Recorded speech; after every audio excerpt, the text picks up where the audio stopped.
The intercom rang. "Mr. Anderson, someone is looking for you." Mr. Anderson fidgeted. The day was coming to an end, and an important business meeting had not taken place. Consider this a business meeting. The envelope in his jacket's inside pocket felt heavier than its contents. A tall, thin man in a leather jacket and khakis entered his office carrying a briefcase. Mr. Anderson stood up and extended his hand. "And you are?" "I'm your client for 2 hours," replied the man, looking curiously at the outstretched hand. Embarrassed, Mr. Anderson withdrew his hand, and a flash of irritation crossed his face. "I've been waiting for you in the dining room for an hour. Where the hell have you been? What are you doing here? Someone might see you." "I was there, Mr. Anderson. I wanted to see who else was there. In my line of work, you can't be too careful. Besides, it's been 2 hours already. And now I'm here." He took off his leather jacket before sitting down and folded it over the back of a chair. "I have a quick question about my fee."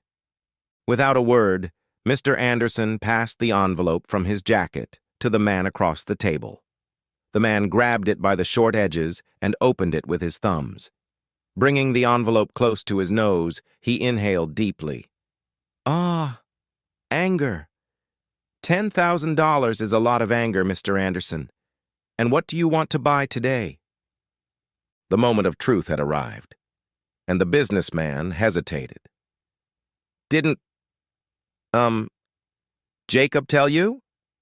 The man closed the envelope and slipped it into one of his briefcase pockets. "I wonder why a man who hires criminals suddenly becomes so shy when it comes to asking for what he wants." "You're not wearing a listening device?" Anderson asked suspiciously. "I am a modest and professional sociopath, Mr. Anderson. I am not a cop. Consider me the complete opposite of a priest. Nothing you say will shock me or cause me to disapprove. Here." He placed his left hand on his chest and raised his right. "I swear I won't be the first to reveal the subject of this conversation to anyone other than my business partner. Is that okay with you?" Not really. I was expecting someone more." "More?"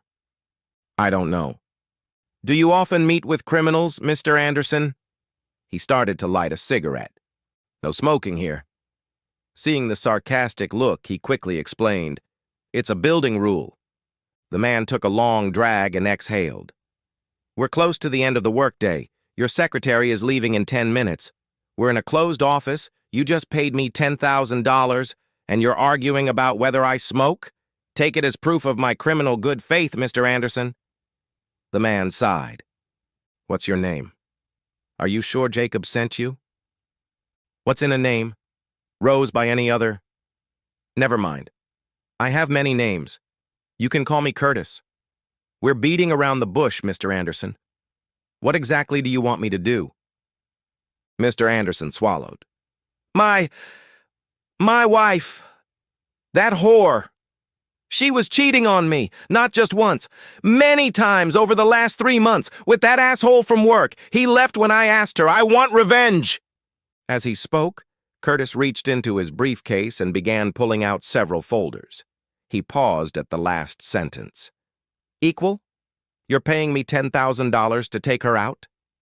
He shrugged and flicked ash into the pen cup on Mr. Anderson's desk. The businessman bit his tongue. "I'm not usually in the pimping business, but I know a few girls. Do you want to run away with someone or go through a string of escort girls in front of her? In my experience, most women suffer more from emotional attachment if you get a girlfriend, but there's a subtle sense of insecurity from now having to compete with the imagined sexual prowess of your paid harem, especially considering she knows how much you're spending on it. Escort girls can be expensive. Like your savings? Some men like to hide these expenses in their accounts. It usually doesn't work when the books are audited." Curtis seemed rather bored. "What? Escort girls? Ran away? What are you talking about?" Curtis frowned and pursed his lips. "You said yourself that you wanted revenge. She cheated on you for 3 months. Now you can cheat on her for 3 months. Although that's a pretty high price to pay for a few dates. Usually people do that themselves. You've heard of Ashley Madison, haven't you? Are you an idiot? I don't want to cheat on her.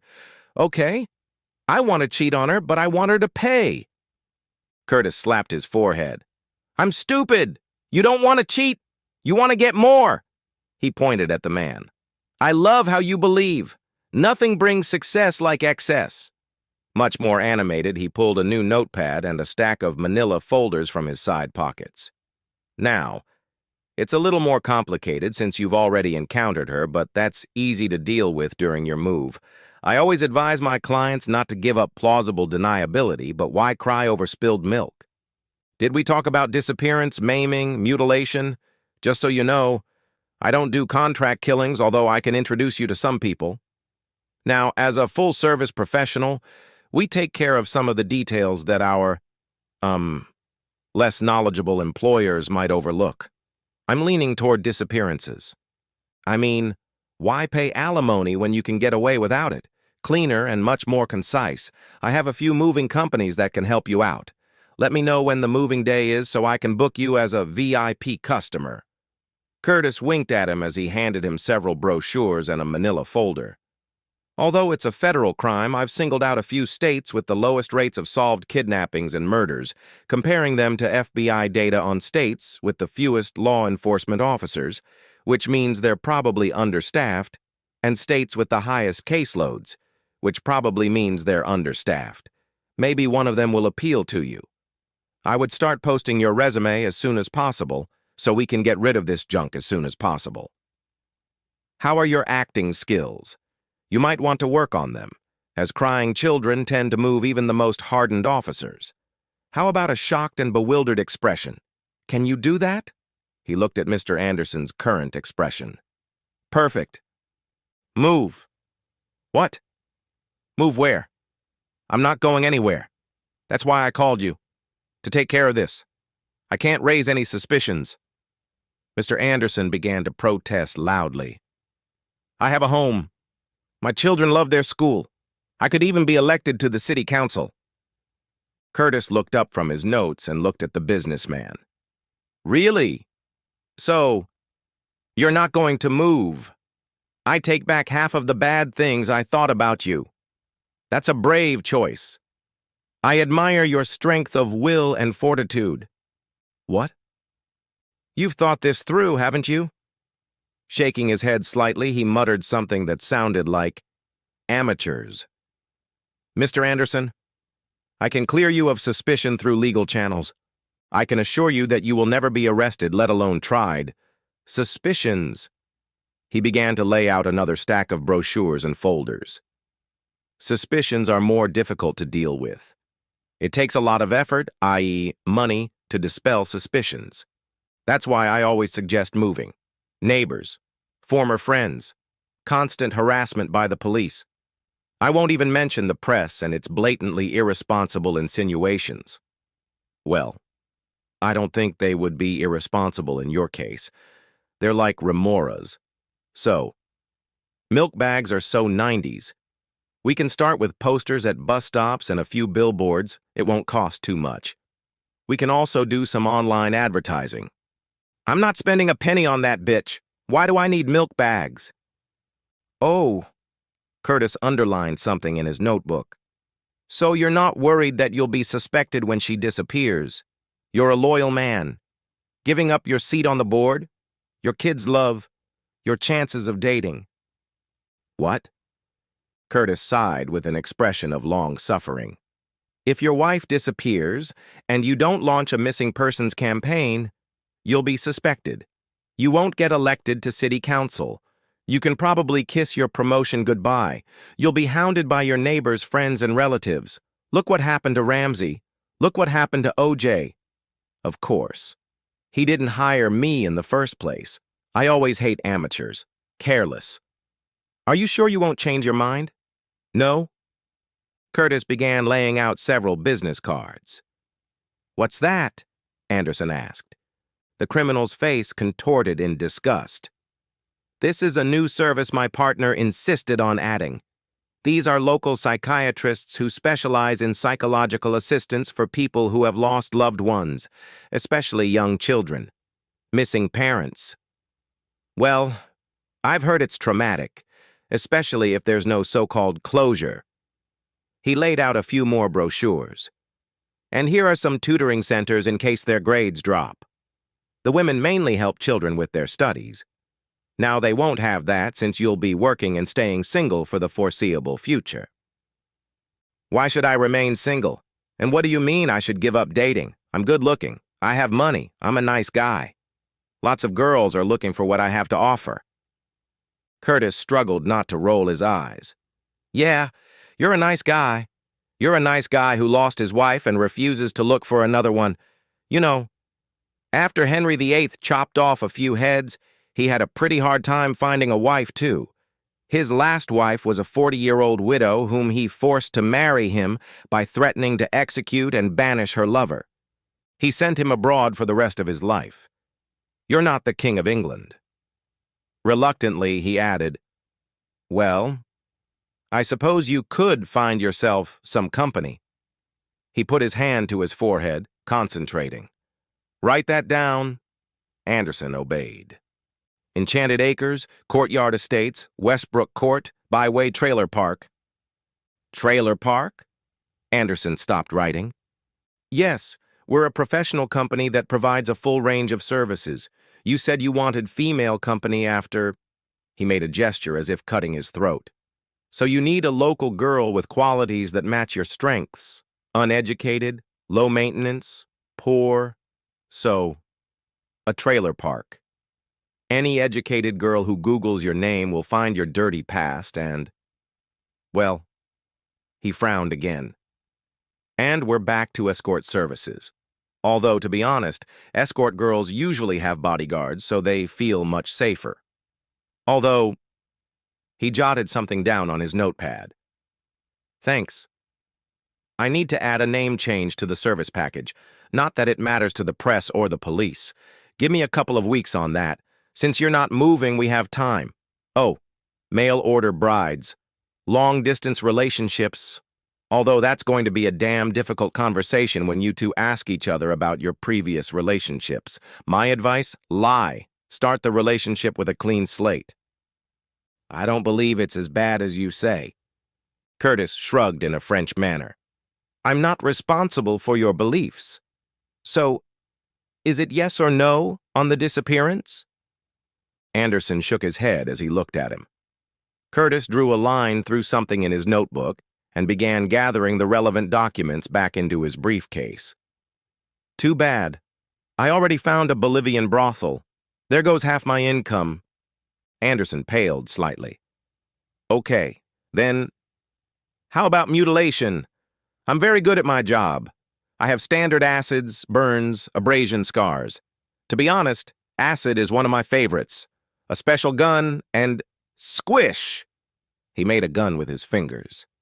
You can choose whether to aim for the eyes or not. A little insurance for custody. Very popular with fathers who want to avoid paying child support. One detail my clients often overlook is not to divorce her first.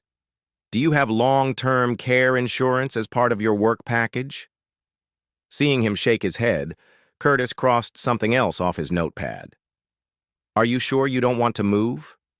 Well, whether you move or not, you won't be able to get the kids, although maybe you should. Excuse me? Curtis looked at him again. She's alive.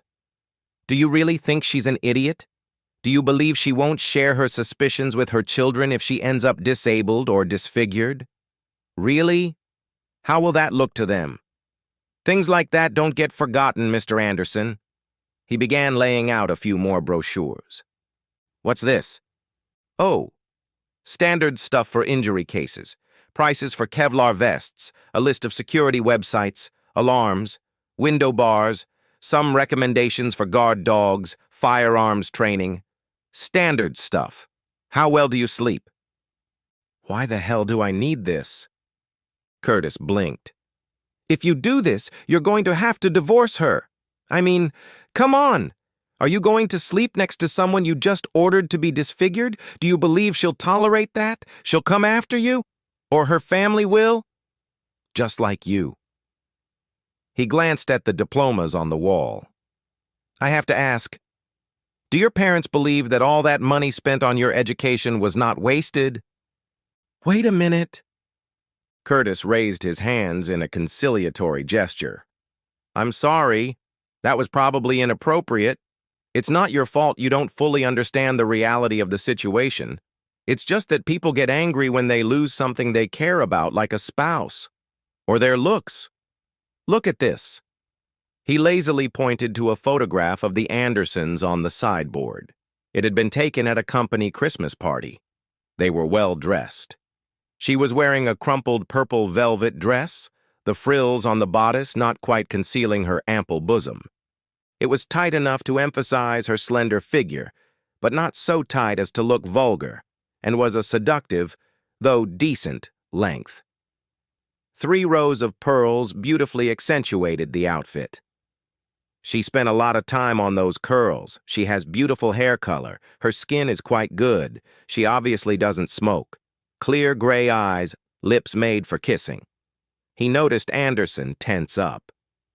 Sorry, it's a Norwegian term I've heard. She has beautiful cheekbones. Nice figure. A solid 7. Anderson frowned again. 8? 8.5? She's gorgeous. Of course she's beautiful. Any man would be proud to have her on his arm. He took out another folder. Anyway. He pointed to the photo of his wife again, and Anderson followed his finger. We can move on from this. His finger moved to the folder and opened it. To this.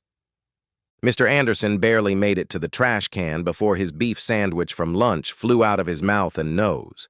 Unfortunately, his office had one of those modern trash cans with a metal mesh, so it could only soften the mess, but not contain it completely. His ears rang as he felt a piece of sandwich stuck somewhere and had to exhale it. He gasped for air, trying to breathe out the sour smell from his nostrils, while the monster continued to talk about how they had a great line of veils, recently purchased so as not to traumatize children when they visited their mothers. When he was finally able to look up, his gaze reflexively averted from the closed folder, and he saw Curtis staring impassively at him. How could you? Me? Mr. Anderson, you called me. You want very bad things done to your wife. I'm here. Want another example? He pulled out another folder with a questioning look. No! That's too much. That's too much. I see. What would be enough, Mr. Anderson? Just remove her nose. How about all her fingers? What exactly would make you feel better? Nothing, I understand. Nothing will make me feel better. Curtis looked at him with snake eyes. There's nothing I can do. He folded his leather jacket and pulled a light-colored blazer with elbow patches out of his briefcase. He fastened the white suspenders, put on his glasses, and changed his jacket. With a single stroke of his comb, he changed his hairstyle. Well, although it was a fun way to kill time, the night turned out to be quite profitable. Let's keep in touch. Hey, where are you taking my money? Mr. Anderson, that's my money. My job is to do unpleasant things for bad people, like being an escort or a lawyer. And, as in any of those professions, if you can't deliver, there's no refund. He turned and headed for the door.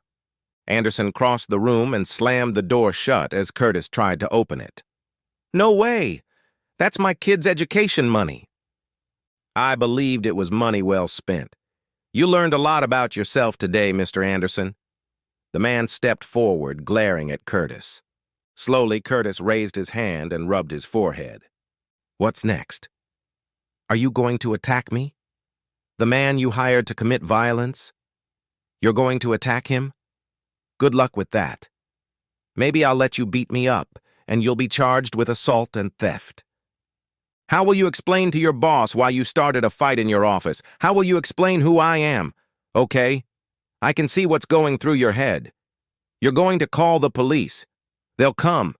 And then what? They'll arrest me for having money? You'll say I stole it? and I'll say you gave it to me. Then they'll want to know why a man in your position, with your reputation, has $10,000 in cash. They'll want to know how I know you, how I know you have money, and how we met here. Do you believe they would be interested in that?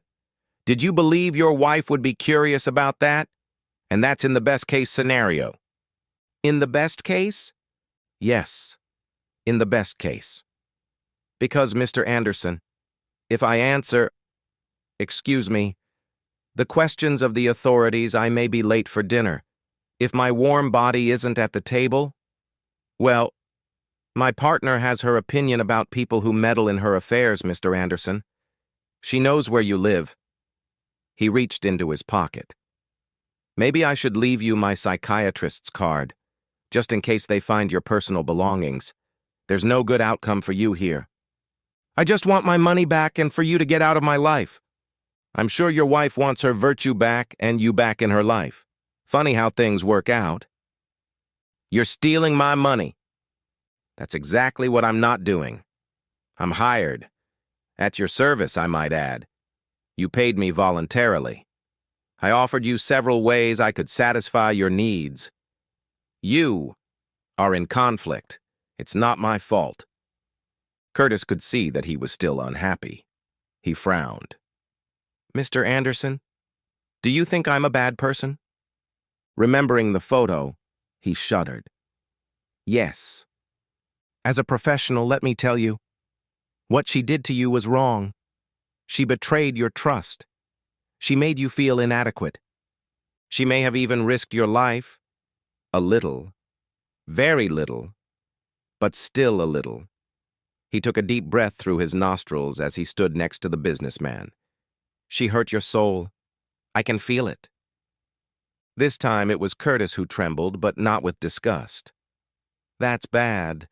But as an expert, I know there are people in this world far worse than a woman who broke her vows and illegally rented out your pussy.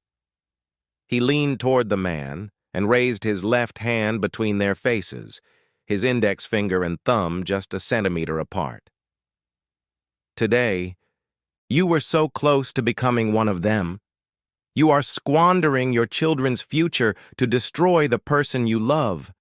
You wanted to crush her body and soul, but you didn't even have the courage to do it yourself.